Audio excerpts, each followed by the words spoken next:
The sound of the shell.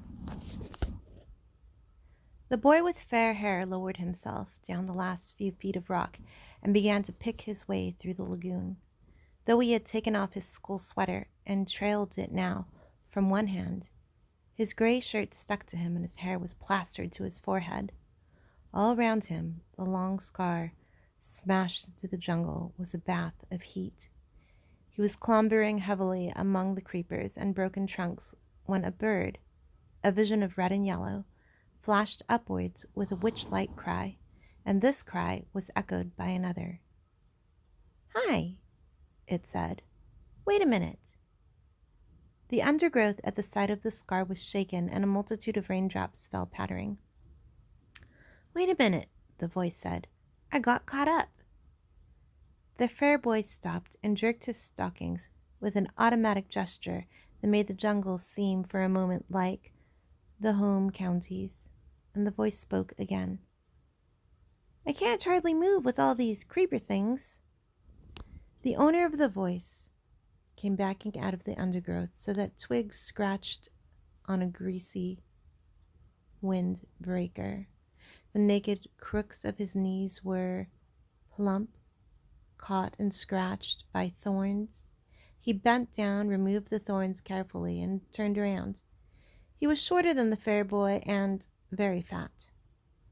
He came forward, searching out safe lodgments for his feet, and then looked up through his thick spectacles. "Where's the man with the megaphone?" The fair boy shook his head. "This is an island. At least, I think it's an island. That's a reef out in the sea, perhaps. There aren't any grown-ups anywhere."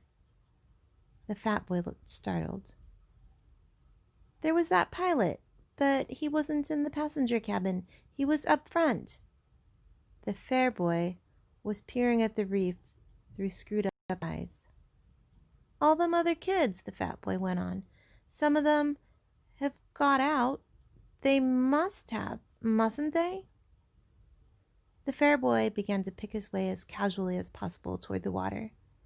He tried to be offhand and not too obviously uninterested, but the fat boy hurried after him. "Aren't there any grown-ups at all?" "I don't think so." The fair boy said this solemnly, but then the delight of a realized ambition overcame him. In the middle of the scar, he stood up on his head and grinned at the reversed fat boy. "No grown-ups!" The fat boy thought for a moment. "That pilot." The fair boy allowed his feet to come down and sat on the steamy earth. "He must have flown off after he dropped us. He couldn't land here, not in a place with wheels." "We was attacked." "He'll be back all right." The fat boy shook his head. "When we was coming down, I looked through one of the windows. I saw the other part of the plane. There were flames coming out of it." He looked up and down the scar. "And this is what the cabin done." The fair boy reached out and touched the jagged end of a trunk. For a moment he looked interested. "What happened to it?" he asked. "What's it got to now?" "The storm dragged it out to sea. It wasn't half dangerous with all them tree trunks falling. There must have been some kids still in it." He hesitated for a moment and then spoke again. "What's your name?" "Ralph." The fat boy waited to be asked his name in turn, but this proffer of acquaintance was not made. The fair boy, called Ralph, smiled vaguely, stood up, and began to make his way once more toward the lagoon. The fat boy hung steadily at his shoulder. "I expect there's a lot more of us scattered about. You haven't seen any others, have you?" Ralph shook his head and increased his speed. And then he tripped over a branch and came down with a crash. The fat boy stood by him, breathing hard. My Auntie told me not to run, he explained, on account of my asthma. Asthma? That's right. Can't catch my breath. I was the only boy in our school that had asthma, said the fat boy with a touch of pride. And I've been wearing specs since I was 3. He took off his glasses and held them up to Ralph, blinking and smiling, and then started to wipe them against his grubby windbreaker. An expression of pain and toward concentration altered the pale contours of his face. He smeared the sweat from his cheeks and quickly adjusted the spectacles on his nose. Them fruit. He glanced down the scar. Them fruit, he said. I expect. He put on his glasses, waded away from Ralph, and crouched down among the tangled foliage. I'll be out again in just a minute. Ralph disentangled himself cautiously and stole away through the branches. In a few seconds, the fat boy's grunts were behind him, and he was hurrying toward the screen that still lay between him and the lagoon. He climbed over a broken trunk and was out of the jungle. The shore was fledged with palm trees. These stood or leaned or reclined against the light, and their green feathers were 100 feet up in the air. The ground beneath them was a bank, covered with coarse grass, torn everywhere by the upheavals of fallen trees, scattered with decaying coconuts and palm saplings. Behind this was the darkness of the forest proper and the open space of the scar. Ralph stood, one hand against a gray trunk, and screwed up his eyes against the shimmering water. Out there, perhaps a mile away, the white surf flicked on a coral reef, and beyond that, the open sea was dark blue. Within the irregular arc of coral, the lagoon was still as a mountain lake, blue of all shades and shadowy green and purple. The beach between the palm terrace and the water was a thin stick, endless apparently, for to Ralph's left, the perspectives of palm and beach and water drew to a point at infinity, and always, almost invisible, was the heat. He jumped up from the terrace. The sand was thick over his black shoes, and the heat hit him. He became conscious of the weight of clothes, kicked his shoes off fiercely, and ripped off each stocking with its elastic garter in a single movement. And then he leapt back on the terrace, pulled off his shirt, and stood there among the skull-like coconuts with green shadows from the palms and the forest sliding over his skin. He undid his snake clasp of his belt, lugged off his shorts and pants, and stood there naked, looking at the dazzling beach and the water. He was old enough, 12 years and a few months, to have lost the prominent tummy of childhood, and not yet old enough for adolescence to have made him awkward. You could see now that he might make a boxer, as far as width and heaviness of his shoulders went, but there was a mildness about his mouth and eyes that proclaimed no devil. He patted the palm trunk softly and, forced at last to believe in the reality of the island, laughed delightedly again and stood on his head. He turned neatly onto his feet, jumped down to the beach, knelt and swept a double armful of sand into a pile against his chest, and then he sat back and looked at the water with bright, excited eyes. Ralph. The fat boy lowered himself over the terrace and sat down carefully, using the edge as a seat. I'm sorry I've been such a time. Them fruit. He wiped his glasses and adjusted them on his button nose. The frame had made a deep pink V on the bridge. He looked critically at Ralph's golden body and then down at his own clothes. He laid a hand on the edge of a zipper that extended down his chest. My auntie. And then he ripped open the zipper. Just kidding.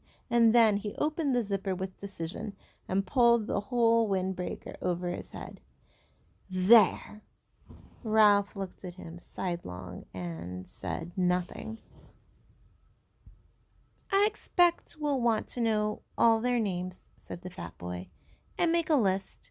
We might to have a meeting. Ralph did not take the hint, so the fat boy was forced to continue. I don't care what they call me, he said confidently, so long as they don't call me what they used to call me at school. Ralph was faintly interested. What was that?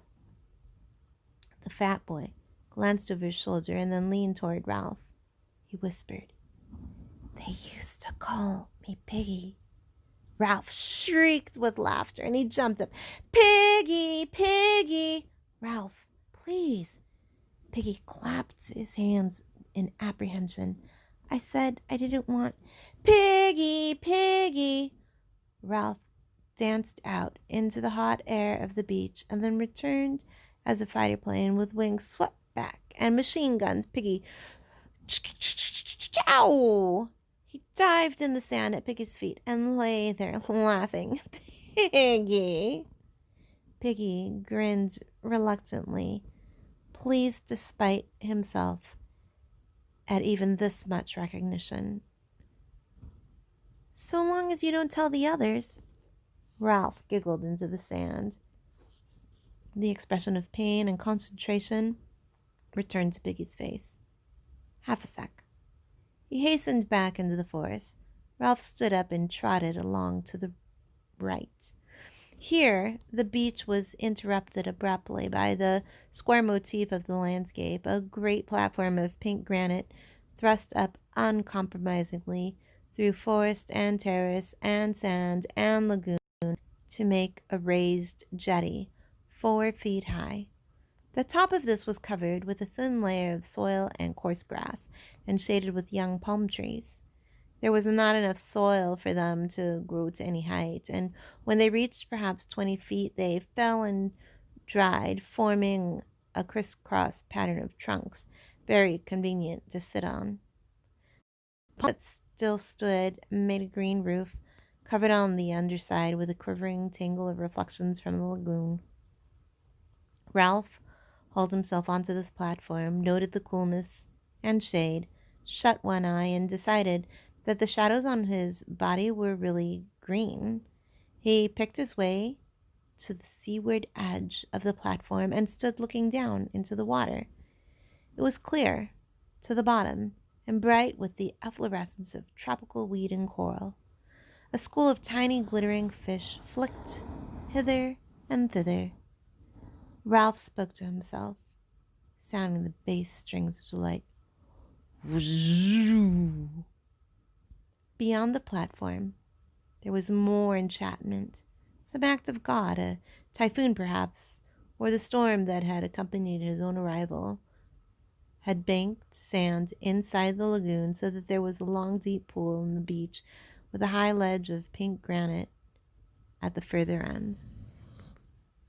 Ralph had been deceived before now by the specious appearance of depth in a beach pool, and he approached this one preparing to be disappointed. But the island ran true to form, and the incredible pool, which clearly was only invaded by the sea at high tide, was so deep at one end as to be dark green. Ralph inspected the whole 30 yards carefully, and then plunged in. The water was warmer than his blood, and he might have been swimming in a huge bath. Piggy appeared again, sat on the rocky ledge, and watched Ralph's green and white body enviously. You can't half swim, Piggy. Piggy took off his shoes and socks, ranged them carefully on the ledge, and tested the water with one toe. It's hot! What did you expect? I didn't expect nothing. My auntie... Sucks to your auntie, Ralph did a surface dive and swam underwater with his eyes open. The sandy edge of the pool loomed up like a hillside. He turned over, holding his nose, and a golden light danced and shattered just over his face. Piggy was looking determined and began to take off his shorts, and presently he was palely and fatly naked. He tiptoed down the sandy side of the pool and sat there up to his neck in water, smiling proudly at Ralph. "Aren't you going to swim?" Piggy shook his head. "I can't swim. I wasn't allowed. My asthma." "Sucks to your asthma." Piggy bore this with a sort of humble patience. "You can't half swim well." Ralph paddled backwards down the slope, immersed his mouth, and blew a jet of water into the air. And then he lifted his chin and he spoke. "I could swim when I was 5. Daddy taught me. He's a commander in the Navy, and when he gets leave, he'll come and rescue us. Where's your father?" Piggy flushed suddenly. "My dad's dead," he said quickly, "and my mum—" He took off his glasses and looked vainly for something with which to clean them. "I used to live with my auntie. She kept a candy store. I used to get ever so many candies, as many as I liked. When'll your dad rescue us?" "As soon as he can." Piggy rose, dripping from the water, and stood naked, cleaning his glasses with a sock. The only sound that reached them now through the heat of the morning was the long grinding of the breakers on the reef. "How does he know we're here?" Ralph lolled in the water. Sleep enveloped him like the swathing mirages that were wrestling with the brilliance of the lagoon. "How does he know we're here?" "Because," thought Ralph, "because—" The roar from the reef became very distant. "They tell him at the airport." Piggy shook his head, put on his flashing glasses, and looked down at Ralph. "Not them. Didn't you hear what the pilot said about the atom bomb? They're all dead." Ralph pulled himself out of the water and stood facing Piggy and considered this unusual problem. Piggy persisted. "This is an island, isn't it?" "I climbed a rock," said Ralph slowly, "and I think this is an island." "They're all dead," said Piggy. "And this is an island. Nobody don't know we're here. Your dad don't know. Nobody don't know." His lips quivered and his spectacles were dimmed with mist. "We may stay here till we die." With that word, the heat seemed to increase till it became a threatening weight, and the lagoon attacked them with a blinding effulgence. "Get my clothes," muttered Ralph. "Along there." He trotted through the sand, enduring the sun's enmity, crossed the platform, and found his scattered clothes. To put on a gray shirt once more was strangely pleasing. And then he climbed the edge of the platform and sat in the green shade on a convenient trunk. Piggy hauled himself up, carrying most of his clothes under his arms, and then he carefully, on a fallen trunk near the little cliff that fronted the lagoon, and the tangled reflection quivered over him. Presently he spoke. "We got to find the others. We got to do something." Ralph said nothing. Here was Coral Island, protected from the sun. Ignoring Piggy's ill-omened talk, he dreamed pleasantly. Piggy insisted. "How many of us are there?" Ralph came forward and stood by Piggy. "I don't know." Here and there, little breezes crept over the polished waters beneath the haze of heat, and when these breezes reached the platform, the palm fronds would whisper so that spots of Blurred sunlight slid over their bodies or moved like bright winged things in the shade. Piggy looked up at Ralph. All the shadows on Ralph's face were reversed. Green above, bright below from the lagoon. A blur of sunlight was crawling across his hair. We got to do something. Ralph looked through him. Here at last was the imagined but never fully realized place leaping into real life. Ralph's lips parted with a delighted smile, and Piggy, taking the smile to himself as a mark of recognition, laughed with pleasure. If it really is an island, what's that? Ralph had stopped smiling and was pointing into the lagoon. Something creamy lay among the ferny weeds. A stone. No, a shell. And suddenly, Piggy was a bubble with decorous excitement. That's right. It is a shell. I seen one like this before on someone's back wall. A conch, he called it. He used to blow it, and then his mom would come. It's ever so valuable. Near to Ralph's elbow, a palm sapling leaned out over the lagoon. Indeed, the weight was already pulling a lump from the poor soil, and soon it would fall. He tore out the stem and began to poke about the water, while the brilliant fish flicked away on this side and that, and Piggy leaned dangerously. Careful, you'll break it. Shut up. Ralph spoke absently. The shell was interesting and pretty and a worthy plaything, but the vivid phantoms of his daydream still interposed between him and Piggy, who in this context was an irrelevance.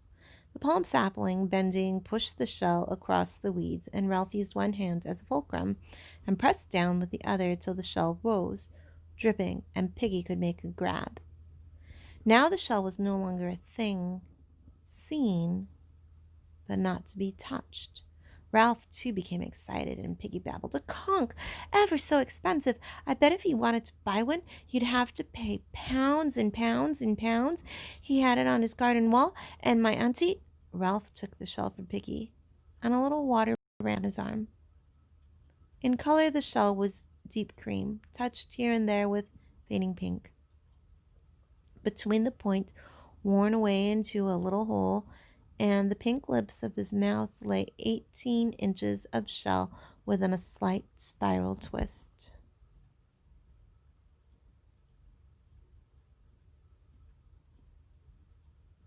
And covered with a delicate embossed pattern. Ralph shook sand out of the deep tube. Mooed like a cow, he said. He had some white stones, too, and a bird cage with a green parrot. He didn't blow the white stones, of course, and he said... Piggy paused for a breath and stroked the glistening thing that lay in Ralph's hands. Ralph! Ralph looked up. We can use this to call the others. Have a meeting. They'll come when they hear us. He beamed at Ralph. That was what you meant, didn't you? That's why you got the conch out of the water? Ralph pushed back his fair hair. How did your friend blow the conch?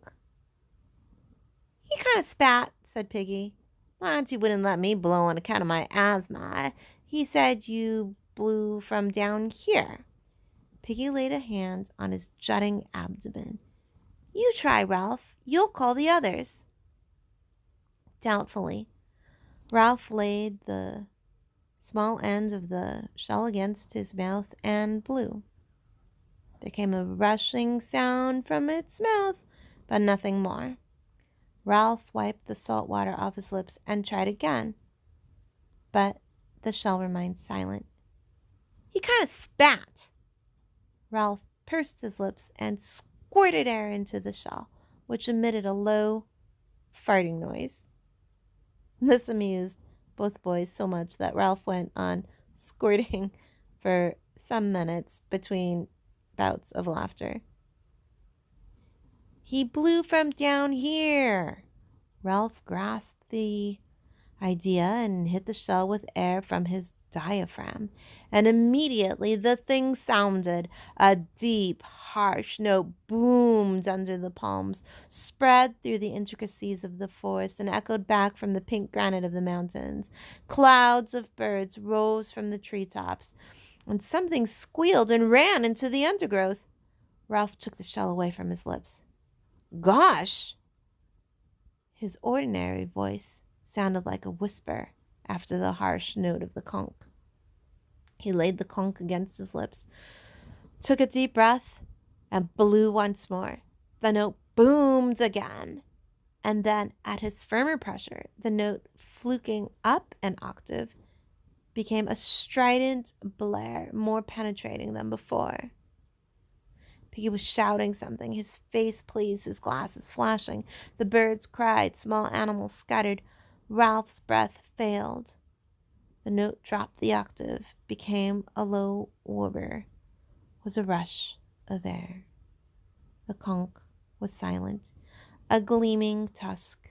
Ralph's face was dark with breathlessness, and the air over the island was full of bird clamor and echoes ringing. Bet you can hear that for miles. Ralph found his breath and blew a series of short blasts. Piggy exclaimed, There's one!